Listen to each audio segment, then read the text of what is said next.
Ღვთისადარდის პროდუქტების სასურსათო პროდუქტების იმ ჩამონათვალშია, რომელზეც ფასების სეზონიდან სეზონამდე სწრაფად იზრდება. ზაფხულის მილების ფონზე ოფიციალური მონაცემებით სექტემბერში წინა თვესთან შედარებით, მაგალითად, იმერული ყველი 5%, წინა წლის ანალოგიურ პერიოდთან შედარებით კი 16%-ით გაძვირდა. ფასები მომატებულია ხაჭასა და რძის სხვა პროდუქტებზეც. ამის ფონზე მომხმარებელი ხშირად შესაბამის ხარისხს ვერ იღებს და სურსათის უმნებლობის საკითხი კვლავაც აქტუალურია. რამდენად უსაფრთხო და სტანდარტებთან შესაბამისია ძვირად ხირებული რძის პროდუქტები, რა არის გამოწვევები და როგორ შეიძლება არსებული მდგომარეობის შეცვლა სტუმართან რძის პროდუქტების წარმოებულთა ასოციაციის ხელმძღვანელთან კახა კონიაშვილთან ერთად ვისაუბრებთ. მოგესალმებით, ძალიან დიდი მადლობა გადაცემაში სტუმრებისთვის, იმიტომ რომ ეს არის თემა, რომელიც ყველა იმის გათვალისწინებით, რომ ყველა ჩვენგანს გვეხება, ყველა მოვიხმართ რძის პროდუქტს და ყოველ საინტერესოა ხოლმე თქვენთან საუბარი. დავიწყოთ ფასების გაძვირებით. პრინციპში შეჩვეულები ვართ, რომ სეზონიდან სეზონამდე ეს ჩვეულებრივი ტენდენცია, რადგან შემოდგომი და მოყოლებული მე როგორ რძის ნაწარმზე დავუშვათ ფასი მატულობს. თუმცა წელს გვაქვს შარშანდელთან შედარებით, მაგალითად კი ყველაზე თითქმის 16%-იანი გაძვირება. რა ტენდენციებია ამჟამად ფასებთან მიმართებაში და რა არის მთავარი განმაპირობებელი გარდა სეზონურობისა ფასების მატების? კიდევ ერთხელ მოგესალმებით, მადლობა მოწვევისათვის. ნუ რა თქმა უნდა, ეს არახალი თემაა, რომ სეზონურობა ახასიათებს ქართული რძის წარმოებას, შემოდგომას ამ დღის პერიოდში გვაქვს ნაკლები რძე და დეფიციტური ბაზარი და შესაბამისად გაზაფხულ-ზაფხულში ჩვენ გვაქვს მეტი რძე, სიჭარბეა და მაშინ ფასი კლებულობს. შესაბამისად ეს პირველ რიგში აისახება ხოლმე ზუსტად ყველზე, რაც თქვენ ახსენეთ, იმერულ ყველზე არის საუბარი. თუმცა ფასების, ასე ვთქვათ, განსაზღვრაში ბევრი სხვა კომპონენტის მონაწილეობს. წუხარებით ვახსენებთ ხოლმე ყოველთვის იმ თემას, რომ ჩვენ არ ვართ სამწუხაროდ თვითკმარი ქვეყანა რძის წარმოების სამწუხაროდ და გიდასტურებთ. სამწუხაროდ. რძის არის რძის პროდუქტი. ამას აუცილებლად შევეხებთ, კი ბატონო.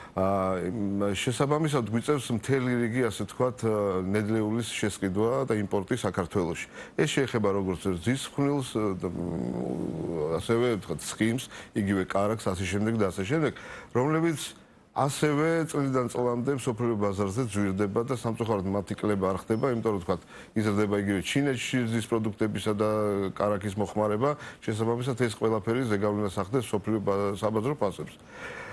შესაბამისად ეს ყველაფერი უკვე ავტომატურად რეაგირებს ქვეყანაში არსებულ სიტუაციაზე და გარდა ამისა, ვთქვათ, რომ ეს ნედლეულის ფასი არის შესული პროდუქციის ღირებულებაში, ასევე მასზე მატება შეფუთვა, რომელიც სამწუხაროდ ასევე ძვირდება მსოფლიოში არსებული ლოჯისტიკური სიტუაციიდან გამომდინარე და ასევე ვთქვათ, წლიდან წლამდე ხდება გვინდა არ გვინდა ხელფასების მატებაც, რომელიც ასევე აისახება თვით ღირებულებაში, ესეც საბოლოო ჯამში გავლენას ახდენს პროდუქციის საბოლოო ღირებულებას.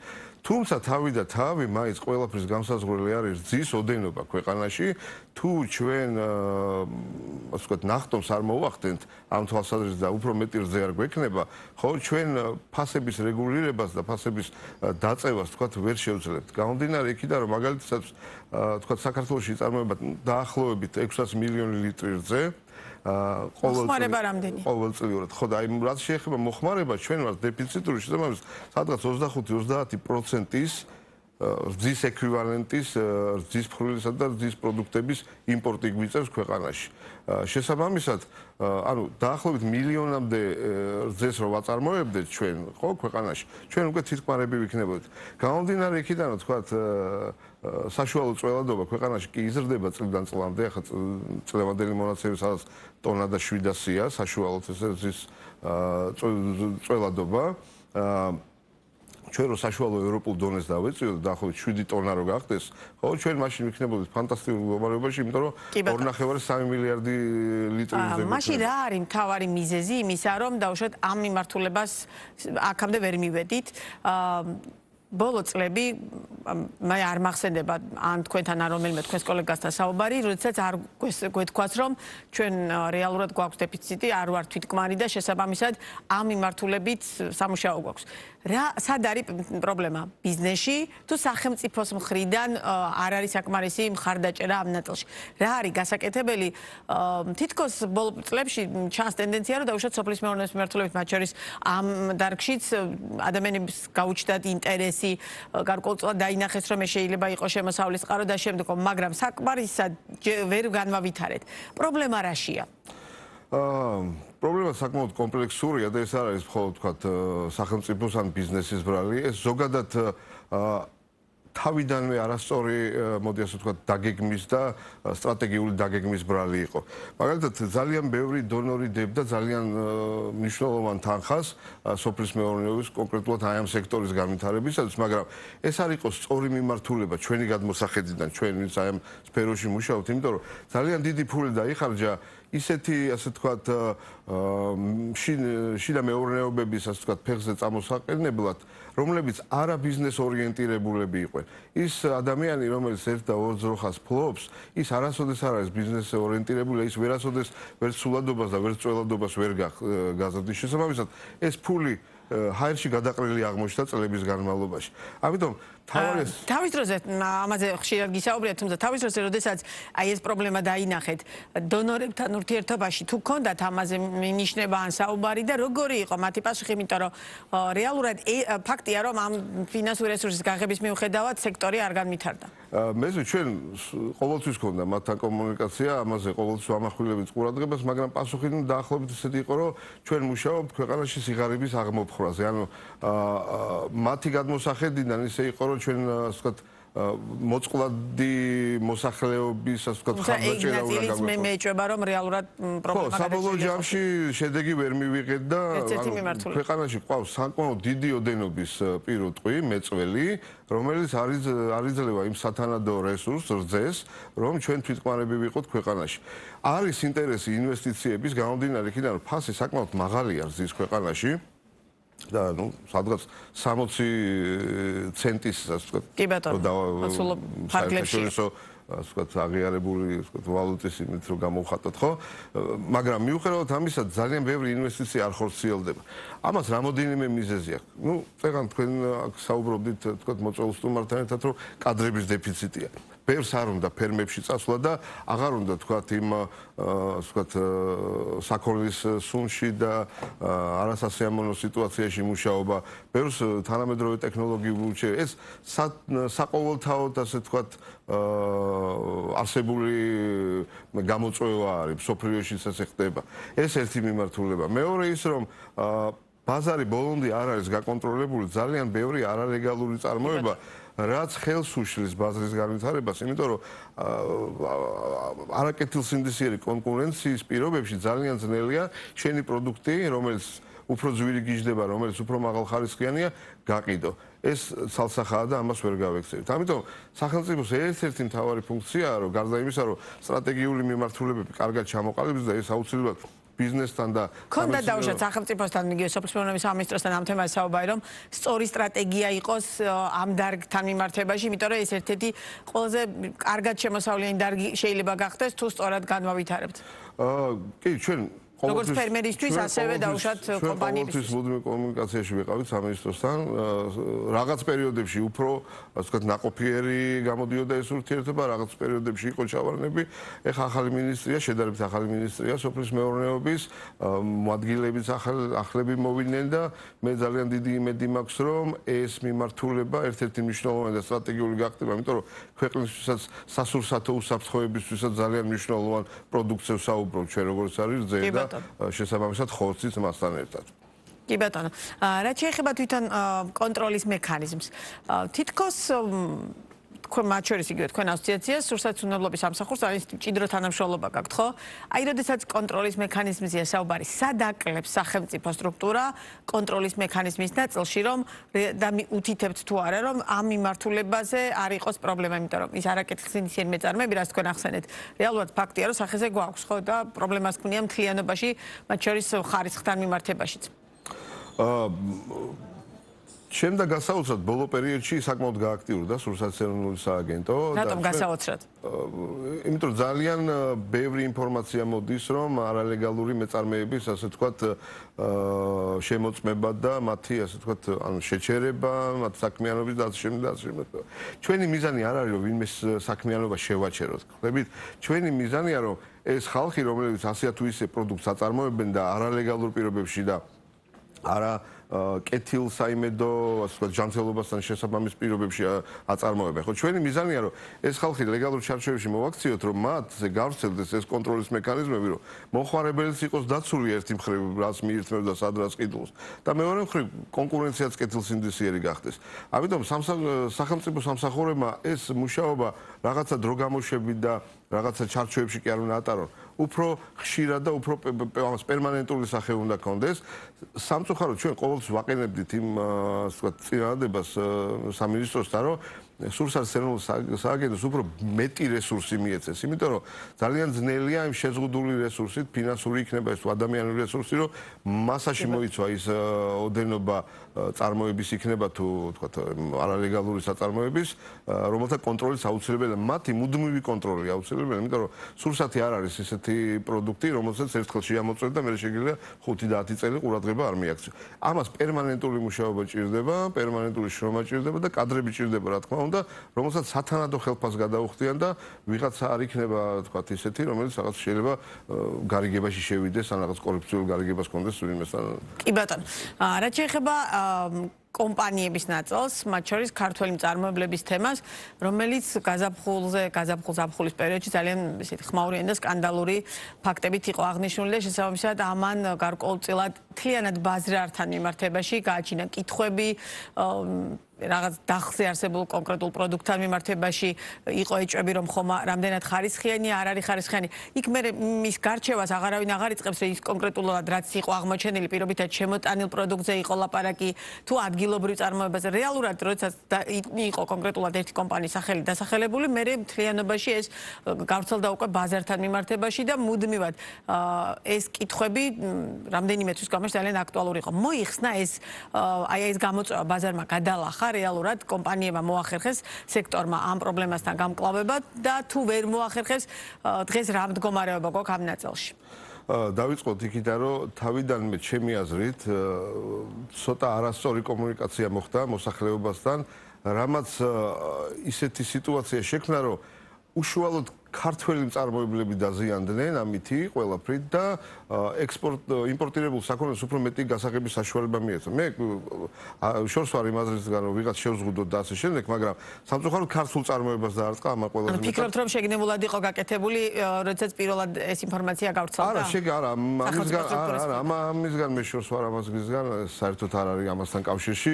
არასწორი კომუნიკაცია იყო, იმიტომ რომ შეიძლებოდა ამის ხვანაერად ახსნა, იმიტომ რომ ანუ მაკონტროლებლის მხრიდან არასწორად იყოს ეს ინფორმაცია გავრცელებული.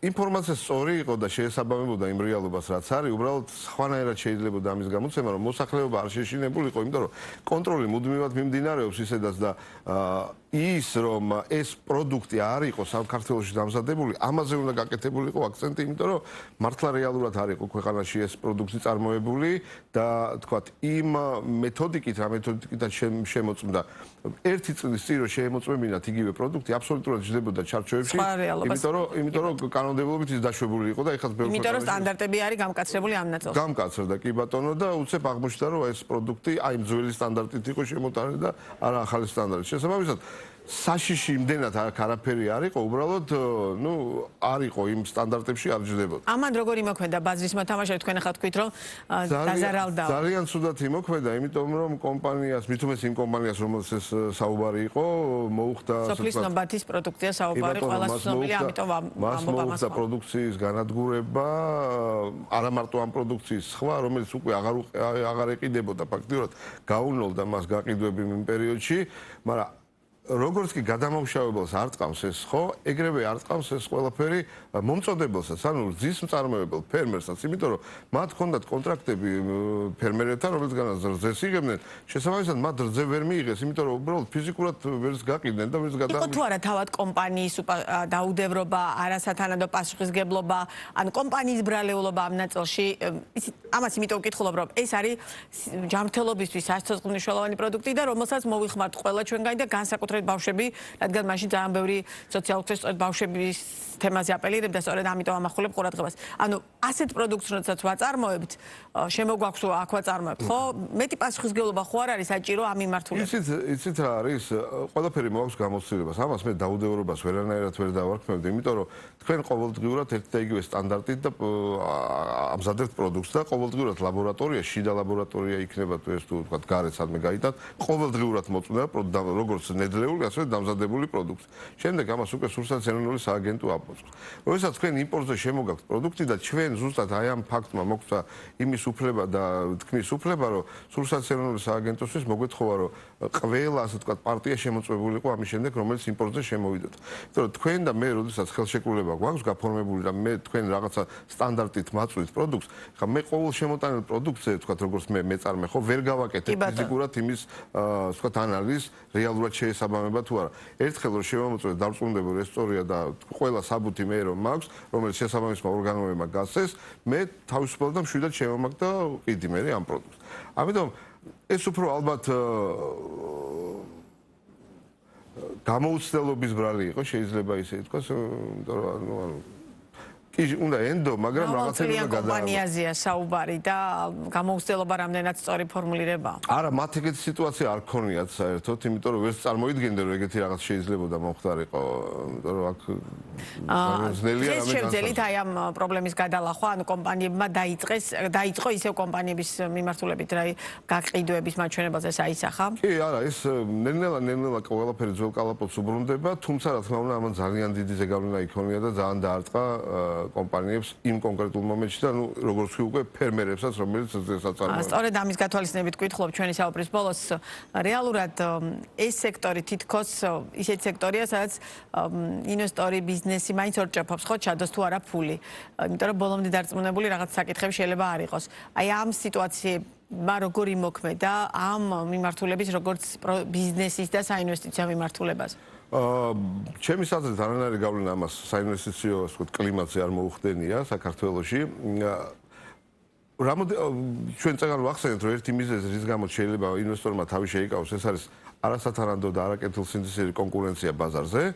მაგრამ მეორე მხრივ კიდევ ჩვენთან სამწუხაროდ ბევრი ბიზნესი მიჩვეულია რომ ძალიან სწრაფად ხდება თანხის ამოღება, ასე ვთქვათ, უკუგება, როდესაც თქვენ ბიზნესს აწარმოებთ. მაგრამ სოფლის მეურნეობის სექტორი და კონკრეტულად რძის წარმოება არის საკმაოდ გრძელვადიანი ინვესტიცია, რომელიც მიუხედავად იმისა, რომ ის საკმაოდ ძვირადღირებული პროდუქტია. ძალიან ძვირადღირებული ინვესტიციაა და პლუს ამას დაახლოებით 15-16 შეიძლება 20 წელიც დაჭირდეს იმ თანხების უკუგებას, რასაც თქვენ დღეს დააბანდებთ. და მუდმივი კონტროლი, კადრების ასე ვთქვათ სიმწირე, აი ეს ყველაფერი აყოვნებს და ცოდნის ნაკლებობა კიდევ ყველაზე მთავარ.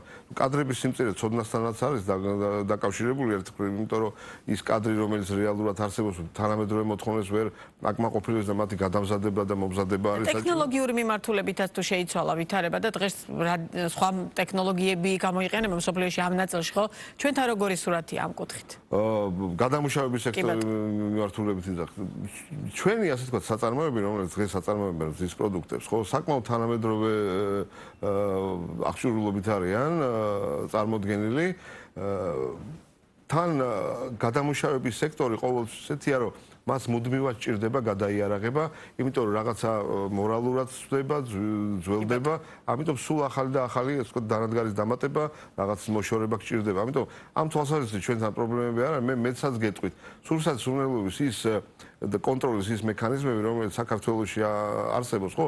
აი ამ მექანიზმებს და აი ამ სიტუაციას, ხო, ბევრი ევროპული ქვეყანაც ინატრებდა, იმიტომ რომ გამომდინარე ჩვენი ასე ვთქვათ პატარა ბაზრიდან ყველას რო იცნობს და ყველაფერი რო იცის, ხო? ყველა არის მაქსიმალურად მობილიზებული, ყოველთვის პროდუქტი იყოს იმ სტანდარტის და იმ მოთხოვნის შესაბამისი, რომელიც სახელმწიფომ დააწესა და რომელიც ჩვენ შინაგანადაც ისედაც გვაქვს ჩვენი ასე ვთქვათ ახლობლების თუ მეგობრების თუ ნათესავების თუ ასე ვთქვათ ქალაქების კრიზისის მიმართ.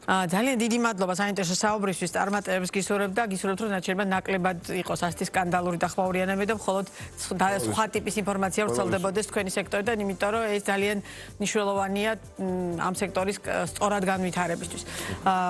შევხვდებით ბუნებრივია სხვა გადაცემებში. ძალიან დიდი მადლობა სტუმრობისთვის. კახა კონიაშვილი იყო ბიზნეს პარტნიორის პირდაპირ ეთერის სტუმარი.